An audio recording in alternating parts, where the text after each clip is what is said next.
தெளிந்த புத்தியுள்ளவர்களாயிருங்கள், விழித்திருங்கள்.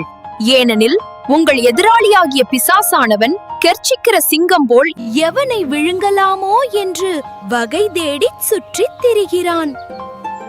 ஒரு அடர்ந்த காட்டில் ஒரு சிறிய முயல் வாழ்ந்து வந்தது. அந்த முயல் மிகவும் பலவீனமானது, மிகவும் சுறுசுறுப்பானது. ஒரு நாள் ஒரு பசியுள்ள சிங்கம் அந்த முயலை பார்த்துவிட்டது. அந்த சிங்கம் பயங்கரமாக கெர்ச்சித்துக் கொண்டு முயலை நோக்கி ஓடி வந்தது. சிங்கம் துரத்த ஆரம்பித்தவுடன் முயல் தன் முழு பலத்துடன் ஓடியது. அடர்ந்த காட்டுக்குள் ஒரு வெள்ள முயலை சிங்கம் துரத்திக் கொண்டு போனது.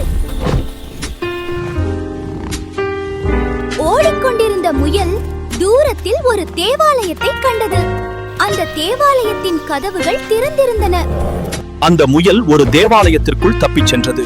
சிங்கம் பின்தொடர முயன்றபோது தேவாலயத்திலிருந்து தெய்வீக ஒளியால் சூழப்பட்ட ஒருவர் தோன்றினார். பிசாசு உண்மையிலேயே பலமான சிங்கம் அல்ல. அவன் சிங்கத்தைப் போல வேடமிடுகிறான். அவனது ஆயுதம் பயமுறுத்துதல் மட்டுமே. ஆனால் இயேசுவோ யூதா கோத்திரத்து சிங்கம். உண்மையான சிங்கத்திற்கு முன்பாக போலி சிங்கம் நிற்க முடியாது. முயல் தன் பலத்தை நம்பாமல் தஞ்சத்தை தேடி ஓடியது போல நாமும் சோதனையின் போது நம் சொந்த பலத்தை நம்பாமல் கர்த்தரின் நாமம் பலத்த துருகம், நீதிமான் அதற்குள் ஓடி சுகமாயிருப்பான்.